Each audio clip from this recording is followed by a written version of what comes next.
Alrighty, we are on Health Alchemy Podcast Explorations. Origin of this is on YouTube, and we've on our fourth one with Joshua Ejhida here. And the purpose of these podcasts is to inspire people to look beyond I'll just say the pathetically small window that most of us were brought up in, and to move beyond the inverted things we were taught. So to inspire, educate, entertain, I think that entertaining education is a lot more receptive than being spoken to, as I spent so much of my early life feeling like I was being talked at and monotone. Like, if you're going to read a PowerPoint to us, bro, I'll just go home and watch the PowerPoint myself, because the point of the speaker is to offer examples and stories and anecdotes and something that's going to keep you engaged, like change of vocal tone, inflection, posturing, all that stuff. So Joshua, I met Joshua in a men's group years ago, and then I had seen his YouTube channel, and it really struck me about what he was teaching, the Dreamwalker Foundation, and we'll go into that in a minute. But welcome, Joshua. I'm so happy to be talking with you on our channel here. Yeah, thanks. I always enjoy hanging out with you, Craig. Oh, thank you. Yeah, same. So do you think that there was an event earlier in your life that shaped you, or did it come later? Like, what do you think was an important event in your life? For kind of creating who I am today. Yeah, like the current version of Joshua. Was there a series of events, or was there a big one, or Oh, I mean, honestly, I feel like I'm a different person every week because event after event just keeps on happening. And, um, you know, I, the main thing is my orientation toward my knowing because if I'm relating to my knowing with in the Toltec knowledge that I teach in this work, we call this unbending intent. So if I relate to my knowing with unbending intent, then stuff that doesn't belong inside of me just keeps falling out. I had another breakthrough last night. Like literally every week. so? Can you mention the Toltecs for people that may not know what that tradition was about, or that culture? Yeah, yeah, for sure. So, for anyone who maybe is familiar with the popular books of the 70s written by Carlos Castaneda, the Teachings of Don Juan books. So, these were, and if you don't know these, there's this guy, UCLA anthropologist Carlos Castaneda, went to Mexico to learn from this guy in his stories named Don Juan. And Don Juan taught him the Toltec knowledge, and the Toltec means artist, and it's a ancient. It's not quite a. Um, it's not like a civilization. It's more like a few people who were what could be called sorcerers who lived mixed in with civilizations, and there were Toltec. Actually, I don't know the whole history. I think there was a Toltec city called Tula, and that's where the name I think Toltec comes from. But so yeah, in this recent time period, Carlos Castaneda reintroduced this knowledge, which I now understand to be the original knowledge, and um, the knowledge was actually in me when I was born, and so I've had past life Toltec trainings, and um, it helps to understand the training through the mind also so that you get a better orientation of what's actually happening. So the actual Toltec teachings are different than the Toltec knowledge. The knowledge is what is is real in you, and then the teachings are the mental understanding of it. And so I use the Toltec knowledge to basically to transmit it to other people to shift perception into a fluidity, so that we in the Toltec we define freedom as the fluidity of perception. And now, actually, a recent development is the guy who Don Juan was based upon. Um, Carlos killed him off in his book series, but the actual guy is still alive. He's 109 years old today, and now I'm actually part of that lineage. I'm one of one of his students, and yeah, it's a huge honor to be able to be in his field and to have that knowledge passed on in a direct way like that. Um, and I might actually get to meet this guy in April, I think, of next year, even though he doesn't speak English. And yeah, so I'm the way that I do this is especially through theater, through performance. I have a modality that I created called the quantum theater, which is designed specifically for it's like a storytelling format designed to shift perceptions, to create that fluidity. And um, after I created the quantum theater, I learned about the Toltec knowledge, and I realized or discovered that there's ancient practice called theater of infinity, which is very similar concept in the Toltec tradition. And so I was, trained in this before, and I'm just remembering it. And um, yeah, I'm moving forward every day in new ways and surprising myself with how consciousness gets unlocked through me. And then I have the Dreamwalker Foundation you mentioned is a few things. It's my Telegram group. It's also an animated show I've been making, and then it's also a village. It's a village in the digital space, it's a village in the dream space, and then I also want to at some point make it a physical, real life village of Toltec practitioners. So that's me. Wow. Okay. So I got about 25 questions, but the one, Well, then we're in the right place, huh? yes. So, um, I'd like to go back to, because my study started actually, I read Castaneda in my mid 20s about a year or two after I had I'll just call it my grand awakening. Mm, And when I was 25, and then mm, I was hungry for to validate that experience, and mm, so Castaneda's books helped me put a framework around it. And then so I got into Chinese medicine, when Taoism, which is, to simplify it, just study of duality. I'll just say, yeah, yeah, study the forces and the natural forces that are at work. And so yeah, there's this thing that struck me about Castaneda, and that was the known, the unknown, and the unknowable. exactly. The first attention, the second attention, the third attention. So didn't they have a poetic word for the things that, like, we know, like the tonal? What's that? The tonal? Yeah, the tonal is Tonal? is the basically the physical, and then the nawal uh, is like basically represents consciousness. Now, do those two terms relate to the first and the second and the third attention also? You could say that, like the first attention is the understanding, and so it's your physical brain that does the understanding. That's the tonal, and then the second attention, the unknown, is your energy body. It's your dreaming body, and so that starts to kind of blend the nawal and the tonal, and then the third attention is purely the nawal. Okay, that's very helpful. Yeah. For anybody that, so then there's this thing that he had said, um,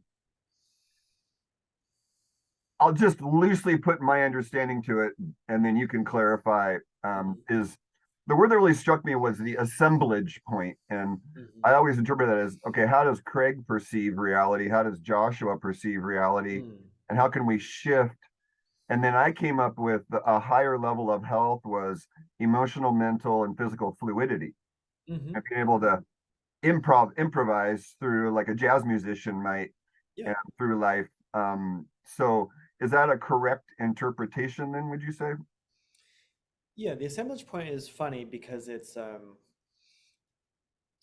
can be looked at in so many different ways. Um, we exist multidimensionally, and so we have a multi-dimensional perception. It's how our perception is assembled. And so all that we are as individual beings is an assemblage. That's all that we are.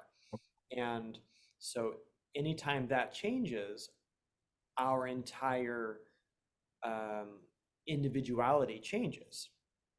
And so the fluidity of the assemblage point is the fluidity of the archetypes of that we can possibly express. It's the fluidity of our relationship with reality, the dream of the world, our relationship with infinity.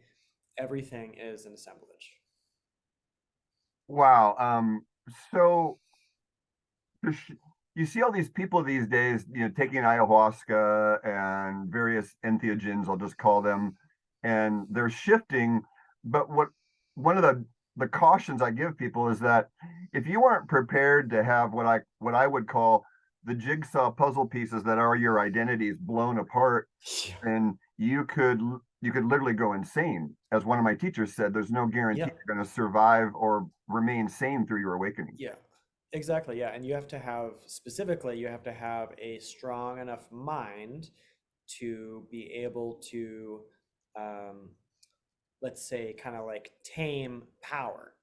Because if you become available to too much power through, entheogens or whatever, then um, the process will activate parts of your brain that you don't have the capacity to be able to focus. And then the inability to focus makes somebody totally ungrounded and a Looney Tune. Now, does possession come in there, you think? Do people actually get possessed by entities in other dimensions if they get too blown open, you think? Yeah, at one level, yes. Uh, because if you have a part of your brain that you don't have the ability to um, consciously utilize, then at one level, somebody else can come in and utilize it. But at a higher level, that somebody else is also an aspect of you. And so, there's only one consciousness. So depending on which dimension we're talking about, the answer changes. Okay, that's actually perfect. So Yeah. I had a number of near-death experiences in my life, and so I got sort of obsessed with it in my 20s, and then I've sort of been re-upping it recently Mm. because of the state of the world. And the commonality I seem to see is, these people, they have different versions of what they see on the other side, so to speak. Mm. Hmm. Um, so what do you think these people are seeing? Are they seeing a projection of an actual reality that they've created based on some objective reality?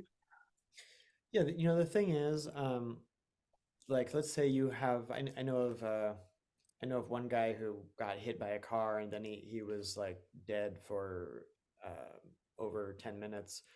And um, so just kind of imagining his experience. So when that happens, your assemblage in this reality absolutely changes. However, your assemblage in different dimensions could stay the same. And so, if you're not actually developing your will sufficiently to be able to willingly change your assemblage in various dimensions, then even if you have a near death experience, the assemblage which you're looking at that through is a habitual one. It can still be the inherited assemblage of your family of origin. Right. Okay. My most strongest one was when I bonked my head. I won't go into the full story, but I bonked my head coming up from a forward bend in yoga, and Hmm. the bonk was so strong it really knocked me out of my body, and I was hovering at Wow. the ceiling above it, looking Oh, down. wow. And it's like there's no pain, there's none of there's no negative emotion, which is another common thing I've seen in these NDEs. Yeah. And I got this message came in this state. I had such compassion for my dead body sitting there, and I wasn't. I had enough experience at that point to know that wow, there I am, but then what am I here, right? There I Mm-hmm. am down there, but then there's this thing looking down on what I called me, and I Mm-hmm. had compassion for that. Must have really hurt what happened to To quote me that guy. body. Yeah. And then this voice comes in and says, you don't have to go back. Mm. It's a choice. Hmm. And it wasn't like a voice, it was just a knowing, like, Knowing. some maybe higher part of myself. And then I I remember thinking to myself, hey, I'm not done with this theater called Yeah. Craig. And then instantly I was back in my body. Wow. Yeah. So I would say that for a moment, um, you you totally embody the second attention, which is your dreaming attention. And so you got bonked into the full embodiment of um, what normally gets occupied by what's known as the double. Okay. And the double, yeah, the double is the dreaming body that exists uh, before you fully put your consciousness into the second attention in order to operate it willingly. So everybody has a dreaming body. Like when you go to sleep, it's the other you who is operating as the dream character. And so then you wake up and it's like, wow, it feels like I was somebody else in that dream. And it's like you were the double, you were the dreaming double.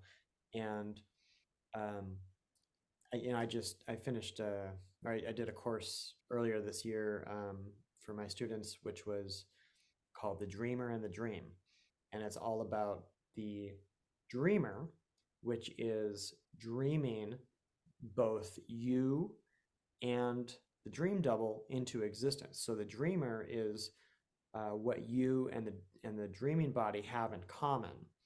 And so in by becoming the dreamer, by making your identity that of the dreamer, you're able to um, send your consciousness to the dreaming body and then occupy both sides intentionally. And that's what we call dream walking. That's what the Dreamwalker Foundation is in reference to. Um, so I was struck by when I read another book that I read in my mid 20s after my awakening was Autobiography of a Yogi, Mm-hmm. and Yogananda's teacher, Sri Yukteswar, Mm-hmm. forgive my pronunciation. There was some people that, let's see, he was having dinner with these people on one side of India, and then he was also on a train 1,000 miles away. And Mm-hmm. and so these two people were like, well, he was with us. No, he was with Yeah. us. Yeah. Yeah. So did he manifest his dreaming body in the physical world? Yeah. Yeah. Exactly. Um, there's a funny story about one of my teachers. They his he went hiking with his students and like above his house, and then he said, "Oh, look who's down there!" And it was him down there waving up to himself, waving down. Wow. Yeah. Hey, 1 second, I'm gonna pause this. Oh, sure.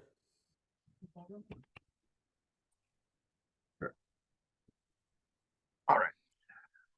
Which kind of begs another question then. So there's these people that, I just love the new agers. I go on Facebook and I see all the memes and whatnot. So Yeah. I don't know at this point, and to be authentic, right? I'd say, well, did we plan, like you're talking about this dreamer that dreams the dreaming body and the physical body? Mhm. Did we set up the script here ahead of time as Joshua Craig and in the theater here? Do you think it was scripted ahead of time? Yeah, they say like the Akashic records, like your death is written, and I haven't done this myself, but what are those things called? The palm leaves. Have you heard of the palm leaves? Reading palm leaves? Yeah, reading palm leaves. I've heard about it, but don't know much about it. Yeah, so there's these. I think it was like 2,000 years ago. There are these ancient wise men, rishis in India, who wrote out. I think it was like 10 million palm leaves of people who were going to exist in the future. So this is like 2,000 years ago. And so now there are these libraries of palm leaves, and they have like, they're all connected through some network, libraries of palm leaves in India. And so what you do is you give them your thumbprint, and I don't know how it works exactly, but they go through and they find like a stack that is in your realm of what could be yours. And they'll go through the stack and they'll say, "Is this you?" And they'll describe it. "Is this you?" And they'll describe it. And you, no, no, no, no. And then when you find yours, it has, I've heard for some people, it has like the name of your siblings, it has the name of your parents, it has um, like your name of your spouse. One of my teachers went and got her palm leaf read, and she had changed her name 6 months before that, and it had her new name on it. And because they know when you're going to find it, they know when you're going to actually pick up the palm leaf, and then it has the year of your death, and it has the age you're going to be when you die, and yeah, it's amazing the amount of information. So the rishis were drawing this from the Akashic records because in that I think the Akashic records is on the eighth dimension, and so in there everything's already written. So I went back and looked at Yogananda's death because I wanted to make sure, but he had told his main disciple when he gave his last talk in front of hundreds of people, he said, "I'm going to die tonight." Wow. So he knew ahead of time, and then he gave the talk, finished the talk, and collapsed and dropped dead. Wow. Yeah. Yeah. So I had another friend that his mother proclaimed when he was a teenager that she was going to die about a decade later, and the date came, and he said she literally went into the living room, went into full lotus, and died right in front of him. Wow. Wow, yeah, yeah. It's a conscious choice when you have sufficient availability to power, and ideally, when does that, the training is to be able to exit through the crown of the head, because it brings all of your power with you that way. And if you have enough power, you are able to, what they call in Toltec is to dart past the eagle, but it's basically getting out of the recycling system. Right, right. I've seen this eagle thing referred to, and so for those that haven't read the book, Castaneda refers to this thing. I think he calls it the mist. Can you talk about like this? Is that like limbo or an in between state? Um, I don't know the mist. There's like a practice which is like gazing into fog, but maybe you're thinking of a different mist. yeah, I might be messing up part of it, but um, there's a, if if the listener or watcher is watching this, there's so many rich metaphors in the Castaneda tradition, and Hmm. I never wanted to get hung up on whether Don Juan really existed or not, because there's a lot of people that say, oh, Castaneda was a farce and blah, blah, blah. And I go, well, if you look at the traditions that he was describing, there's a lot of truth in, what he was pointing towards. Uh-huh. So to me, the names didn't really matter as much as the teachings are very relevant. Yeah, and it's kind of both, because he made up the character, but it was based on a real teacher. And he was with that teacher for the first three books, and he wrote a total, I think, of 11 books. Right. And so um, after the first three books, he had finished he didn't actually finish, he just stopped his teachings and kind of went cold contact and actually didn't want to any of pay the teacher for his teachings. That was one of the reasons he kind of fled the scene. And um, then he wrote another like 8 books, became a professional author, and he never actually finished his teachings or got permission to be a Nahual, but he acted as if he did. So um, it was not a great legacy that he left in his teaching work. It was a lot of scandal and stuff like that.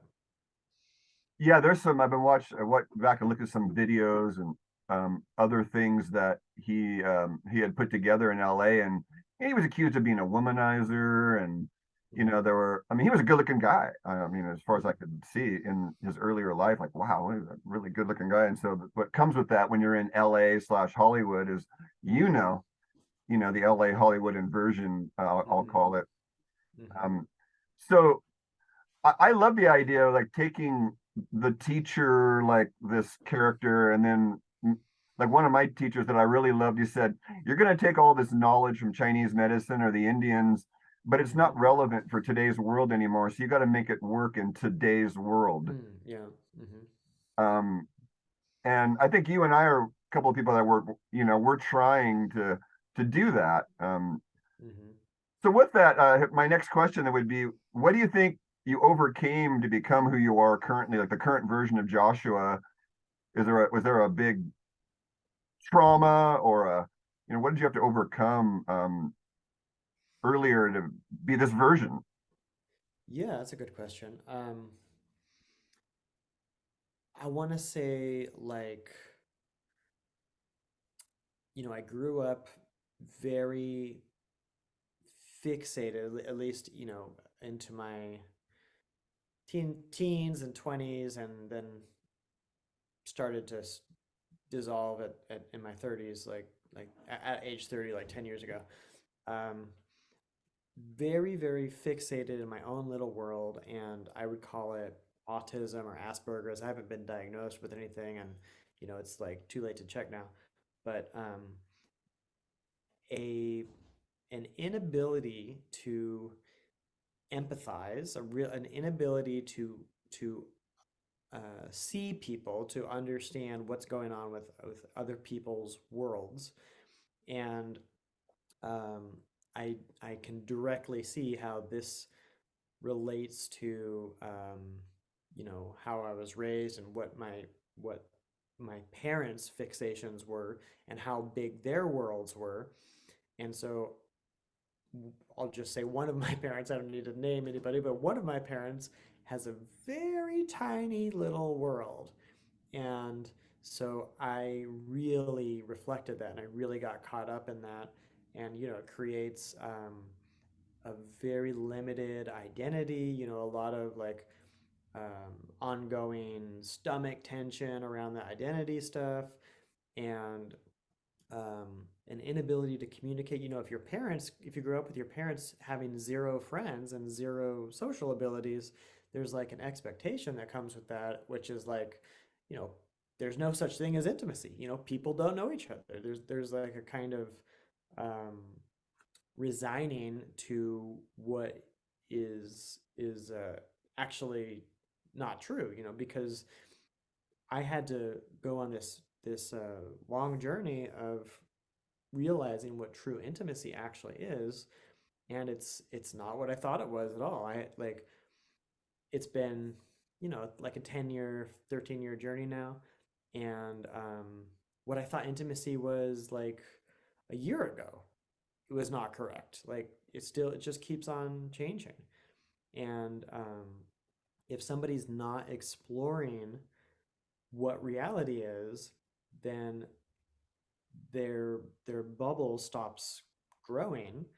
And so it's super important for me to just keep on exploring and keep on playing and follow what makes me feel more alive, follow my turn on, and magic keeps on happening. So now I can actually refer to myself as a magician. That's one of the things that I do. You what you just said is one of the reasons I do the podcast is because um, people I sold myself short. I was talking to beings when I was 4 or 5, and my mother told me I should stop because people would think I was Mm, crazy.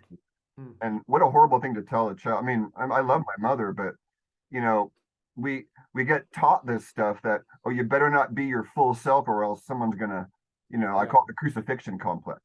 Yeah. Yeah. Exactly. Yeah. The belonging wound. Yeah. That's a big thing. And so to overcome that, I believe that some of us, we came in to overcome that to get to where we are now, to say, hey, this isn't life, isn't as the tiny bubble you think is life, is actually, Yogananda once said, there's no limit to the joy you can feel in your body. Mm, And I, I was an angry young man when I read that. I was like, really? Wow, that's hopeful. yeah. And so just giving someone hope that if you just if you can just breathe and be present with, I mean, that's how I get people to meditate. So just sit in a chair for 5 minutes Uh-huh. and let everything be. Mm-hmm. No manipulation, just true intimacy, right? Just Mm-hmm. let the stream flow and see what happens. Yeah. Yeah. Yeah. Beautiful. And yeah. So when it's funny, like what you just described can change radically as someone does that over and over and over again, because when you are the body and you sit down in the chair as the body and you let whatever happens, um, that which you're letting in is consciousness. And then as your identity switches from being the human, the tonal, to consciousness, to the Nagual, then if I am consciousness, then what I'm doing is force. But if I'm the human, what I'm doing is submitting, right? So depending on how you orient it, I'm either submitting or I'm forcing. Oh, great. Yeah. Um, so what I label this as is, there's natural laws, and then people think that my natural law group is about the legal system, and it's like, no, there are laws Mm-hmm. or forces, or it might be a better word than laws, but they're sort of like, I like to call it, like you call it, quantum theater. I just say, it's Earth theater. We're in the Earth Yeah. 3D theater, and there's certain rules that apply.